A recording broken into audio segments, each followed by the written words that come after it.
Speaking of the Michael Slater trial, the jury foreman in that trial spoke publicly for the first time since the case ended in a mistrial on Monday. Dorsey Montgomery II was the only black on the 12-member Charleston, South Carolina jury.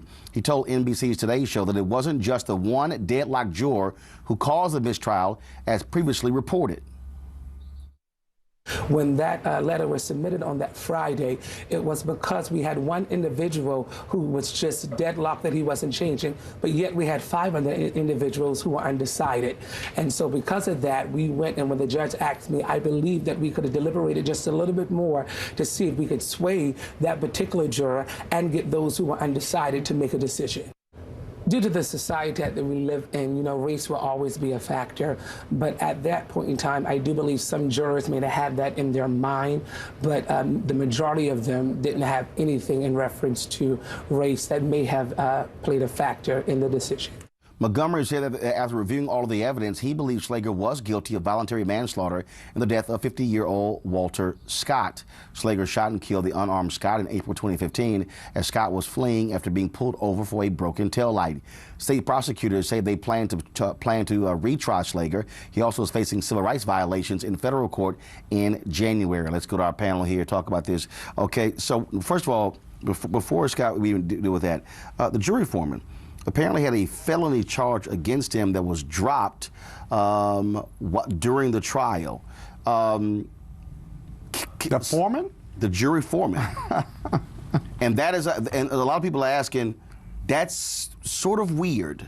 Yeah, you know, this whole jury piece in South Carolina is weird because, one, you had the one holdout, and now the information on the jury foreman is coming out. The voir dire in a trial is where you should weed out all of this. Secondly, it's not surprising that the jury foreman could be on a jury, because if he had charges pending against him, then that's not a conviction, even if it was an indictment. So I could see him being on the jury and even it being dropped. But again, if he's part of the criminal justice system, or he's on papers, as we say, then that should have come out doing voir dire and either a peremptory challenge or a substantive challenge for a reason for him not to serve. But remember, the Q&A is, can you serve and listen to the evidence and be objective and render a verdict that is independent of any of your prejudices, essentially? And if he answers yes to that, everyone in the courtroom, the judge, defense counsel, and prosecutor, are stuck with that answer unless they know otherwise. Bill, to find out that initially it was 11-1, and folks were hopeful that there was this belief that by 11 jurors voting to convict, 1 juror voting not to, that he could get convicted. Now you discovered that no, it wasn't 11-1. That you could have very well had half of that jury that was undecided. After watching that video, after watching his witness testimony, it simply, I think, confirms for a lot of people there is this absolute fear of convicting a police officer of shooting and killing someone in this country, especially if they're black. There's no question about it, Roland. And this is a problem in case after case involving police brutality.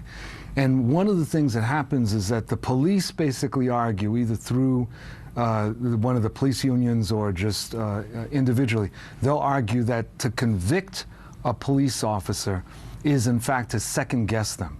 And that what that will mean down the road is that the police officers are less likely to do what they need to do because they'll be thinking in the back of their minds about potential litigation. And it's that runs through.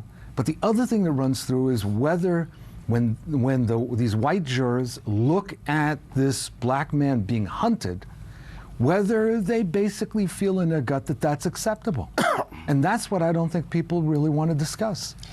Huey? No, I strongly agree. There's this implicit bias that's going on, and I'm not surprised to hear that the count wasn't 11-1. It was many more people siding with Slager, or at least giving him the benefit of the doubt. I think that whole idea of implicit bias, if I was in Slager's shoes, what would I do? Would I truly feel threatened by a black man running away from me, right? Running away from me, clearly he's running for safety, right? Because he's in fear. But you know, if those people put themselves in the cop's shoes, they feel fear too. Right. And that implicit bias, I mean, we see it with police, but we also see it in other areas of society as well. And what's interesting is during this, in the cross-examination, prosecutors kept saying, you pulled him over for a broken taillight. Mm-hmm.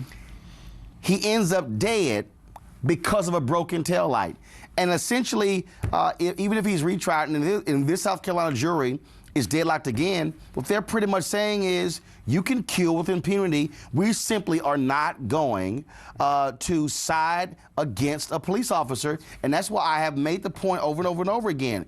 We give so much leeway in this country to police officers that they literally have a license to kill, and they know I can get away with it. Well, they certainly have a badge, and the public and people who sit on jurors clearly come to the table that they are there to protect and serve. And so when you say I'm going to charge you, well, the jury's there to crime, protect and serve the police officer who's on trial. Right, exactly, and so that turns it on its head. But let me add one thing to the commentary that was just said.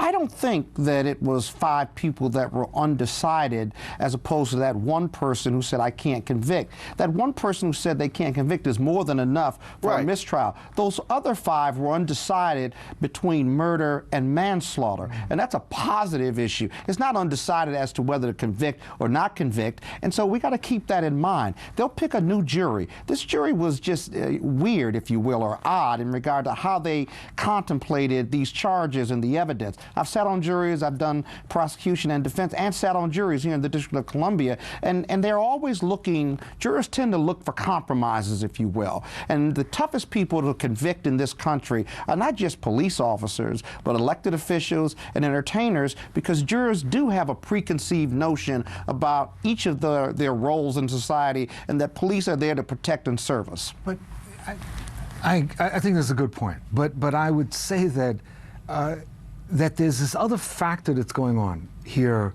which is the fear of the African American. So whether an African American and whether it's reasonable to fear African Americans, but it all goes back to slavery.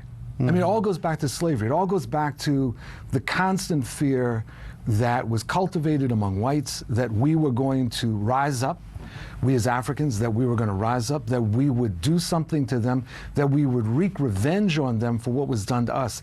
That is so much part of white America. And it plays up, it surfaces. So whether it's one juror or more, although I tend to agree with you that the 5 were trying to decide between murder and manslaughter, it's that issue of fear. And the deal is here, and again, during the campaign season, the polling data showed of Donald Trump supporters that 50% believe that black folks were lazy and criminals. Right. When you look at data, when you look at numerous surveys, whatever, just simply looking at photos of African Americans, there's this immediate assumption on the part of whites who've been surveyed, oh, criminal. That's right. And so, I mean, that is real. Here, 20 seconds before I gotta go to break. And that's exactly why when you say I feared for, a police officer says I feared for my life, that resonates with the jury. Yep. Hold tight 1 second. Kickstart your day at 7 and get the news you need from the perspective you want. NewsOne Now with Roland Martin.